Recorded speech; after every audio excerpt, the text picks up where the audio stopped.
ግን ምንሽን ነው የሚያመው ማለት ነው? ባለ ሁለት ትዳር መሀል ገብተሽ ጭራሽ ሩታን ማስፈራራት ላይ ነሽ ማለት ነው። እና ምንም መብት የለሽም በሩታና በአብርሽ መሀል። አብርሽን የምትወጂው ከሆነ የሚወድሽ ከሆነ ኢትስ ኦኬ። ግን በሁለቱ በተዋለዱ መሀል እቤት ሲመጣ ልጁን እንዲያይ ፍቀጅለት አተፍቀጅለት በአንቺ መብት አይደለም ማለት ነው። እና ሁለቱ ይተዋወቃሉ። በዚህ መሀል ጣልቃ ባትገቢ ደስ ይለኛል ማለት ነው። እንግዲህ ሩታ መልሷን ነግራሻለች። እኔ እኮ ሳልፈልገው እሱ ነው በግድ እያቀፈ ልሳምሽ የሚለኝ ብላሽ ነበረ ማለት ነው። ስለዚህ ባሏን የወሰድሽው እኮ መጀመሪያ አንቺ ነሽ ማለት ነው። እና አብርሽ ተከፍቷል። ወንድሜ ነው፣ እኔ ሌላ የፍቅር ግንኙነት አይኖርምኝም ብለሽ አልነበር እንዴ አገባብሽ? አሁን ምን እየሆንሽ ነው ማለት ነው። እና ተው እንጂ እንዴ! የተዋለደን ሰው ባለትዳር የሚፋቅርን እየገባችሁ የምታፋቱ ሴቶች ታልጠፋ ወንድ። እኔ እኮ ወንዶቹ የት ሄደዋል ማለት ነው። እና እናቱ ቤት ቁጭ ብሎ የእናቱን መሶብ እየገለበጠ ማለት ነው የሚበላው ወንድ ሄዋኔ ሄዋኔ እያለ እየለመነ ፈጣሪውን ጠዋትና ማታ ይገኛል። እናንተ ግን ባለትዳሩ ላይ ነው በቃ ፎንቃ የሚያስነሳችሁ። ተይ ተረጋጊ ሄርሜላ ማለት ነው። አብርሽን እዛው ያዡ ወደ ሩታ እንዳይሄድ እሰሪና አስቀምጪው ማለት ነው። እንደ ውሻ ምን ጉድ ነው? ስነ ስርዓት አይኖርሽም እንዴ? ሰላም ውድ ተመልካቾቼ እንዴት ናችሁልኝ? ደህና ናችሁ አላችሁ? ሰላማችን ይብዛ። ለቤት አዲስ የሆናችሁ ሰብስክራይብ ላይክ አድርጉ። ለነባሮች መታችሁ በቅነት ስለምታበረታትኝ ከልብ አመሰግናለሁ።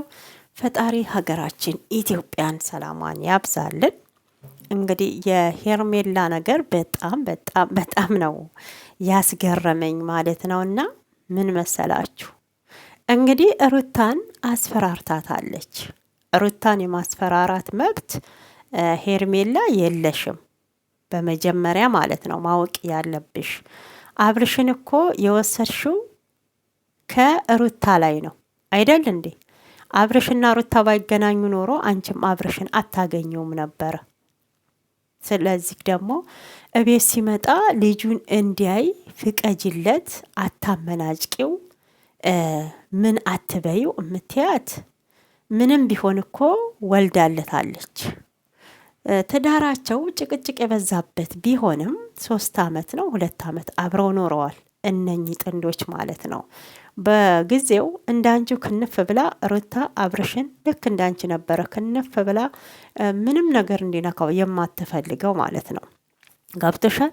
ስለዚህ ደግሞ ልጇን የማሳየት ልጇን ያለ ማሳየት መብቱ የሷ ነው። ሁለቱ ይነጋገሩበት። አንቺ አብርሽን የምትወጂው የሚያፈቅርሽ ከሆነ ፍቅርሽን ከአብርሽ ጋር ነው፣ ጸብሽ ከአብርሽ ጋር ነው የሚሆነው እንጂ ከሩታ ጋር አይደለም። ይሄ ደግሞ አግባብ ነው ብዬ እኔ እንደ አንድ ሴት አልቀበለውም። ሩታ መታ መብትሽን እስካልነካች ድረስ የአብርሽና የሩታ ጉዳይ የሁለቱ ነው ማለት ነው ጸቡ፣ ያንቺ ሄርሜላ አይደለም። ስምሽ እስካልተጠራ ድረስ ምንም አይመለከትሽም። ገብቶሻል? ምንም አይመለከትሽም ማለት ነው። ልጁን አሳየችው አላሳየችው ሁለቱ ይተዋወቃሉ። አንቺ ምን ቤት ነሽ? ልጁ ያንቺ ነው። አንቺ ነሽ እንዲያመጣሽ ወለድሽው ልጁም ማለት ነው። አላሳይክም ታለችው ቤተሰብ አለው፣ በህግም ልጁን የማየት መብት አለው አብርሽ ሲጀመርም ማለት ነው። እና አንቺ አይደለሽም ለሩታ የምትነግሪያት ሲጀመር እዚህ ጋር አሁን ልጁ አንቺ ወለድሽው ቢሆን ሩታ መታ ለአብርሽ ልጁን አሳዩ ብትልሽ አትከልኪው ብትልሽ ምን አይነት ስሜት ነው የሚሰማሽ ማለት ነው? እዛ ጋ እኮ ብዙ ጣውረድን አይተሽ ከሞት ጋር ተጋፍጠሽ ያመጣሽው ልጅሽ ነው አይደል እንዴ? እሱም ደግሞ አባት ነው። አላሳይታለችው ህግ አለ፣ በህግ ይጠይቃታል። አንቺ የአብርሽን መውደድ እንጂ ስለ ልጁ ጉዳይ አይመለከትሽም። ልጁን አሳድጊልኝ ብሎ አንቺ ጋር እስካላመጣው ድረስ ሁለቱ ይተዋወቃሉ። በቃ ሁለቱ ይተዋወቃሉ ማለት ነው። ሌላ አጀንዳ ለመፍጠር ደግሞ የምትሄጂው መብትሽን ስምሽን እስካልጠራይ ድረስ በቃ አብርሽን አልፈልገውም ብላለች አይደል ሩታ? ልጁን የማየት መብት ስላለው እየሄደ ያያል። የሩታዬ መልስ ደግሞ ተመችቶኛል ማለት ነው። ሄርሜላ በጣም ነው ያናደደችኝ። ግን ጤንነትሽ እኔ እንጃ ያማታል ልበል እንዴ? እኔም እኮ ሴት ነኝ። ነገ በእኔ ላይ የማይደረገውን እኮ መጥቼ አላረግም አልናገርም ማለት ነው። ሁለቱ አልተፈላለጉም፣ ተለያዩ፣ በቃ እሱ ወደ እኔ መጥቷል፣ ኢትስ ኦኬ ብለሽ መቀበል። ሌላ ግን ልጁን አሳየው፣ እኔ አይመለከተኝም ስለ ልጁ። ገብቶሻል? ብታሳየው ባታሳየው ሁለቱ ይጠያየቁበት። ህግ አለ፣ ቤተሰብ አላት፣ ቤተሰብ አለው፣ ይጠይቁ። አባት ደግሞ ልጁን የማየት መብት አለው። ይሄም አይከለከልም ማለት ነው። እና ልክ አንቺ በቃ አለቃ አለቃ ሊጫወታልሽ በእሷ ህይወት ውስጥ ማለት ነው። አርፈሽ የራስሽን ህይወት አትኖሪም እንዴ? ምን አይነቷች ተንከሲስ ናት! በእውነት በጣም ነው ያናደደች ማለት ነው። እስከ ዛሬ ግን አናደኝ አታውቅም ነበረ። እንግዲህ ሩታዬም የመልስ ምት መልሳልሻለች። አይደለም ልጁን አስፈላጊ ተሆነ እቤቴ እንዳይደርስ አስደርገዋለሁ ብላሻለች ማለት ነው። በቃ ይሄ ነው መልሷ። መብቷ ነው ደግሞ ማሳየትም ያለ ማሳየትም መብቷ ነው።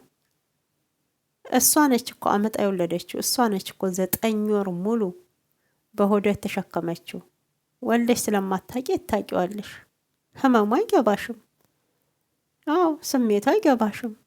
ስለ ልጅ የሚገባው ደግሞ የወለደ ነው።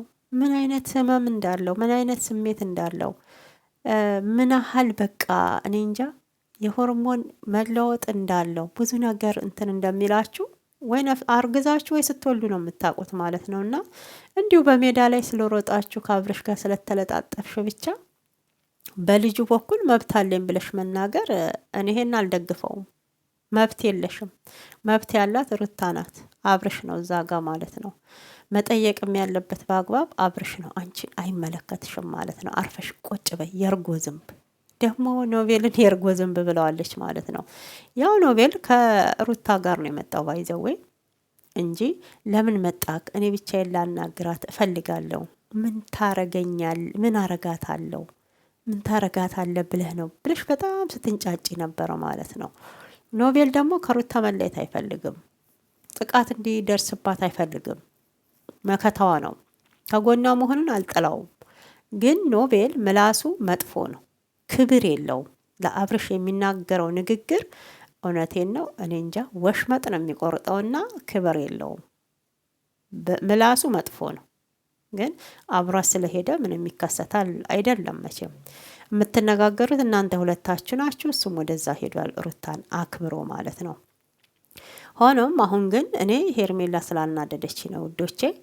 ሩታ እንግዲህ መብቷን ተናግራለች። መብቷንም እያስከበረች ነው የምትገኘው ማለት ነው። እና ከዚህ ቀደሙ የነበረው ለቅሶዋ ያፊቷ ላይ የነበረው ሀዘን አሁን ላይ የለም፣ ጠፍቷል። ለምን ነገሮችን መቋቋም ተንግዲህ እንዳለባት፣ ለቅሶ እንደማይበጅ ተሽላ እንደምትገኝ እያሳየቻችሁ ነው ያለችው። ስለሆነም እንግዲህ ብዙዎቻችሁ እየጣራችሁ ነው። እንግዲህ አብርሽና ሩታ ተለያይተዋል። ሩታም ተናግራለች በግልጽ ተለያይተናል ብላ ማለት ነው። አቤልም እንግዲህ ያው ምረጪ ብሎ ከደስታዬ ጋራ እያስመረጧት ነበረ። ዛሬ ሳይሆን እኔ ነፍሰ ጥር ሆኜ ጥሎኝ ከሌላ ሴት ጋር የሄደ ጊዜ የት ነበረ? ያኔ ስሜቱ አልገባውም ወይ? እኔም እንደዛ ነው የሆንኩት ብላለች። እሱ ላይም በጣም ነው የተመቸችኝ። አንድ ሰው የሆነ እንትን የሚሰጠው በዛ እንትን ስታልፉ ብቻ ነው። በቃ በዛ ቦታ ላይ ስታልፉ ብቻ ነው ምን ያህል ክብደትና ምን ያህል እንደሚቀል የምታውቁት። ቢያንስ ወይ ሁለቱን ተስማምተው ጥፋታቸውን አርመው ቢቀጥሉ ልጃቸውን ቢያሳድጉ ደስ ይላል። ግን ደግሞ ካልሆነም እየመጣችሁ ግፊት አታርጉባት ማለት ነው። ኖቤልም እህትክ ላይ ግፊት አታርግባት። ያው መዋለድ ቋንቋ ነውበትም ትል ይወልዳል ይላል ያገሬ ሰውና ግፊት አታርግባት። ሩታ በእግሯት በቃ በሁለት እግሯ ትቁም። በራሷ ኮራ ብላ መኖር ትጀምር ማለት ነው። ያለ ወንድ መኖር እንዴት እንደምትችል እንደውም ለአብርሽ ብታሳየው ደስ ይለኛል ማለት ነው። እና ልጇንም ታሳድጋለች። ጀግና ሴት አይደለም 1 2 3 4 ሴት ልጅ እያሳደጉ ነው አይደል? ብዙ እናቶቻችን ማለት ነው። እንኳን በአሁን ሰዓት እንኳን ሩታ ደግሞ በአሁን ሰዓት ዩቱብ እየሰራች ገቢ እያገኘች ቀርቶ ስለዚህ ውድ ተመልካቾቼ እንግዲህ የሄርሜላ ጉዳይ ይሄን ይመስላል። እኔም በጣም ነው የተናደድኩት። እናንተም ይሄ ስሜት ተሰምቷችኋል ብዬ አስባለሁኝ። ሄርሜላ ከአብርሽ እንጂ መብቷ ከአብርሽ ልጅ ከሩታ ልጅ ጋር መብት የላትም ነው የምለው። ለምን ማሳየት ያለ ማሳየት የሩታ መብት እንጂ ሄዳ ሩታ ማስፈራራት አትችልም ማለት ነው። ምን ስለሆነች ነው ሩታን የምታስፈራራት? ልጁን ብታሳይ ባታሳይ አብርሽ እራሱ ይጠይቃት። በሚጠይቃት ልጄን አላሳይም ብላኛለች ብሎ እሱ ልኮሽ ነው። እሱ ስለፈራ አንቺን ልኮሽ ነው። አንቺ ምን ቤት ነሽ? ምን አገባሽ እንዴ? እውነቴን እኮ ነው። እና ሩታዬ ጀግና ቀጥይበት።